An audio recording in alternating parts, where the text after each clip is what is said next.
Evo me ljudi, Bogoti sam, iznimno sunčan dan, temperatura priko 25, za Bogotu nevjerovatno. I šta ću snimiti ovdje danas, nemam pojma, možda nekakav street food, šta mislite? Pogledajte video do kraja, malo iz Bogote. Sunčan dan, brate, mili, nema oblačka na nebu. Ovo je nešto nevjerojatno. Pokazat ću vam.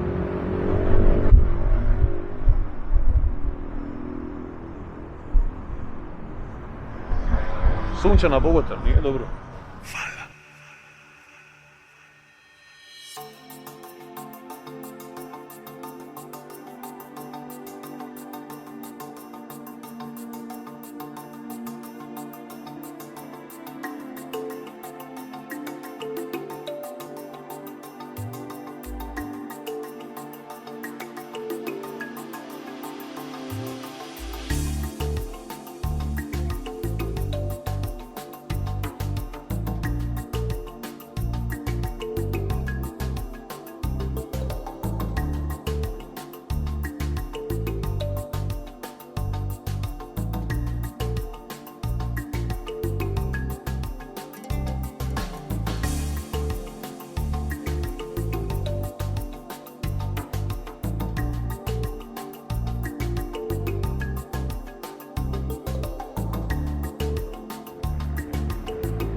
Voliš prirodu, ne treba ti ni religija.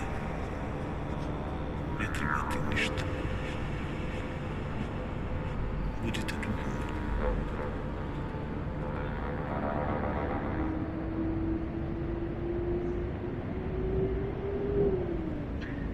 Udah, zdravlje, izdah, bolest.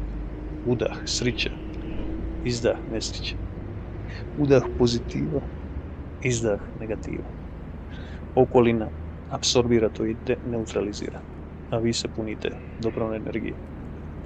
Ovo nije klasični tai chi, ovo je nešto, fragmente koje sam zapamtio iz davnih dana, ali volim prakticirati. Izgleda to smišno, izgleda to šašavo, ali ja to volim. Jednostavno, bez ikakvih kočnica to radim, gdje god bilo, ispod vodopada, na vrhu planine, usred grada, kao u ovom slučaju, u selu, u svom stanu, na tavanu podrumu. Nije važno. Važno je da nam čini dobro. Vi se zacijelo pitate šta to Bađun radi. U Bogoti često. Pa dođem ovdje, uvijek iskoristim ugodno skoristim, znaš. Imamo nekog posla u Bogoti, onda dođemo u Bogotu s tim poslom, a usput obavimo sve. Jer ne živimo u Bogoti, a Bogota je ono grad gdje možeš sve obaviti. I onda usput to iskoristim da mogu uploadat videa, jer moj internet na rančevi je bez veze. Tako da dođem u Bogotu, uploadam videa koja sam snimio, tako ću i ovaj montirat, uploadat, tako da ga imate. Sad ću popiti agua panelu, nakon treninga, to je to. Ja sam Vedran Bađun, živim slobodno, to želim svima vama. Cheers!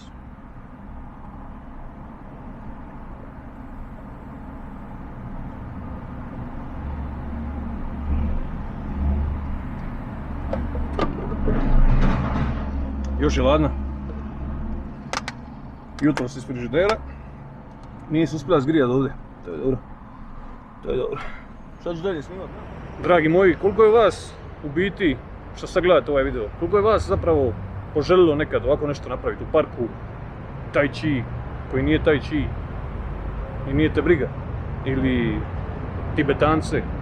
Baš me zanima, ostavite mi to u komentarima, jer dosta ljudi zbog nekakve nelagode, zbog nečega u glavi kad tipa šta će neko nešto reći, a vidi ovoga debila ili takve stvari, ne usude se raditi šta im srce traži. Ja ovo radim i svugdje.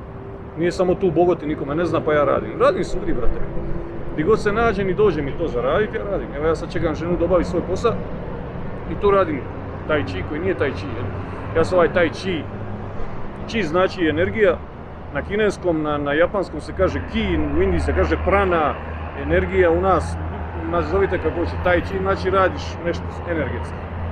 Ja nikad nisam trenirao tai chi, ni wushu, ni tai chi chuan, ni kung fu, ništa od toga, što ljudi možda vežu da je to.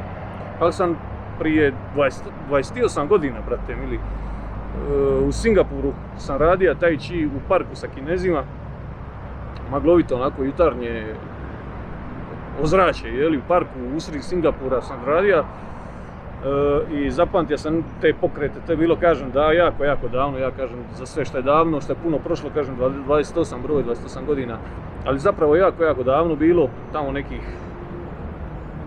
90-ih, da, 90, nije uopće bilo 2000-ih, nego 90-ih. Sam radio tai chi i ostao mi je u pamćenju, neko vrijeme ga nisam radio, neko jesam, ali svako malo ga radim, ostao mi je u pamćenju baš ta forma od tog jednog starca što je radio, nekad je s njim bilo samo ja, nekad je s njim bilo 100 ljudi u parku, onako maglovito jutro, super mi je to bilo, onako Singapur je tropski grad država, to znate, ima puno magle, ima puno kiše i uvijek sam radio sa njim, pomogli po kiši, tai chi i mogu vam reći da je to ludilo za energiju, za napunit se. I zato vam kažem, svima vama, nemojte uopće razmišljati šta će neko reći, sad će proći neki idiot pa će vam reći vidi ovoga debila, pa će on o tome pričati, pa će vas snimiti, pa uopće nije važno. Važno ono šta vi imate ovdje i šta vam dođe raditi. Meni je sad došlo, ja sam to napravio, snimio sam se zbog svog prijatelja Luke, neću reći ni prezime da ga ne bi napadali hejteri, moj jedan dobar prijatelj, jako dobar prijatelj, čovjek moj, baš ljudina. On mi je isto izrazio želju da mu snimim taj chi što radi, neko. Pozdrav tebi.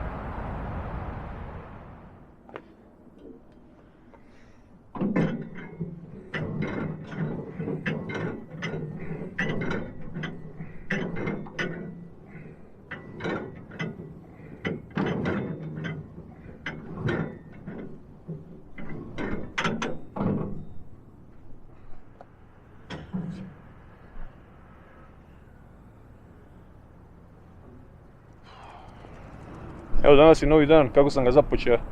Trening. Digao sam se ujutro, trening napravio, malo bench press, malo leđa, prsi leđa, inače ne radim zajedno, ali napravio sam. I mogu vam reći, to je moj odabir. A svi možete odabrati, živite onako kako sanjate da bi tili. U mojoj prvoj putopisnoj knjizi o ljudima, o beštijama, o spizi, o guštima, sam baš to napisao na kraju knjige. Živite onako kako sanjate da bi tili i nećete biti ogorčeni. Bićete jako zadovoljni sa životom. Ako mogu ja, možeš i ti. To je bilo sve za ovaj video. Sljedeći dolazi. Puno pozdrava.